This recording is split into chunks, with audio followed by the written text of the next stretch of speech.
जब एक नाई को रास नहीं आया शिव पार्वती विवाह, जानिए यह अद्भुत कथा। नमस्कार दोस्तों, हमारे चैनल धर्म कथा में आप सबका बहुत बहुत स्वागत है। सोमवार का दिन आराधना के लिए भगवान शिव को समर्पित है। इस दिन सच्चे मन से महादेव का स्मरण करने पर उनकी कृपा प्राप्त होती है।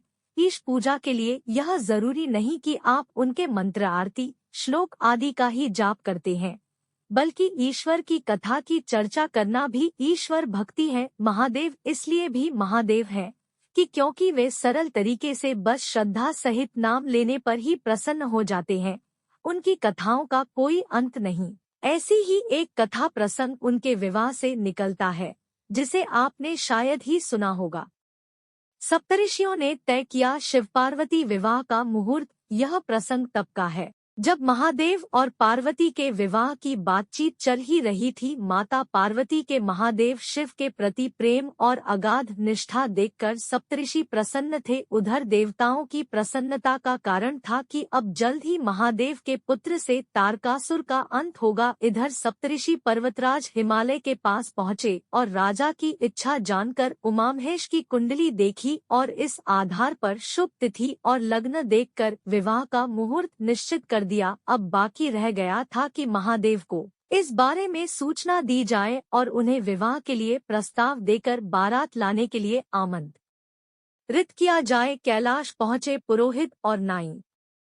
इस कार्य के लिए पर्वतराज ने अपने विशेष पुरोहित को लग्न और निमंत्रण पत्रिका लेकर कैलाश के लिए भेजा। उन्होंने साथ में नाई को भी भेजा। इसी नाई को पार्वती की मां और नानी ने बेटी के ससुराल की उचित जानकारी लेने के लिए भी अलग से कह रखा था। कहते हैं कि शिव के पास विवाह का प्रस्ताव लेकर पहुंचे पुरोहित तो शिव महिमा को जानते थे। उन्हें अपनी भक्ति के कारण महादेव के साक्षात दर्शन हुए, लेकिन नाई सांसारिक था। महादेव दोनों की ही मनस्थिति समझ रहे थे, इसलिए मुस्कुरा दिए। नाई को पसंद नहीं आया शिव पार्वती का विवाह। पुरोहित के द्वारा विवाह का प्रस्ताव सुनने और शुभ मुहूर्त आदि जानकर शिव ने अपनी निर्धनता का बखान किया। इस पर पुरोहित महाराज तो विनम्रता से इन सारी बातों को नकारते रहे, लेकिन नाई संकोचवश न तो हाँ कर सका और न ही न कह सका। नाई के सामने शिव ने अपनी निर्धनता और साधुता का वर्णन करते हुए कहा कि इस विवाह के औचित्य पर पुनः विचार करना चाहिए, लेकिन पुरोहित के बार बार अनुनय विनय करने पर शिव मान गए।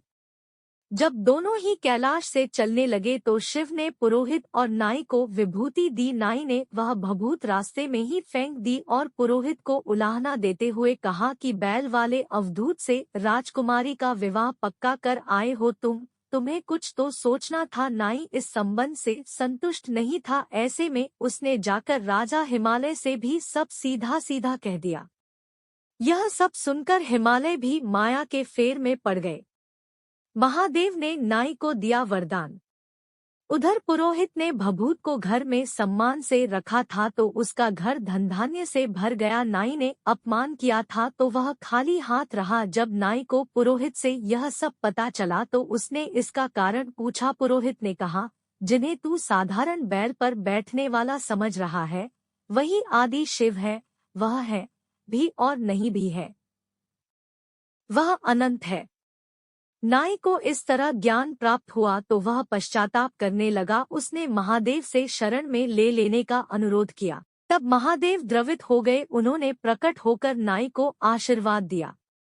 उधर विवाह से पहले उन्होंने हिमराज का भ्रम भी दूर किया। इसी कथा के आधार पर भारतीय विवाह में नाई का महत्व बढ़ जाता है।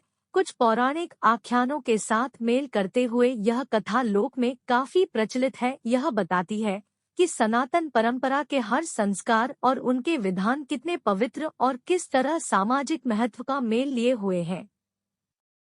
दोस्तों, आज के लिए बस इतना ही। आशा करते हैं आपको ये कथा पसंद आई होगी। वीडियो पसंद आए तो लाइक करें और सब्सक्राइब जरूर करें। हर हर महादेव।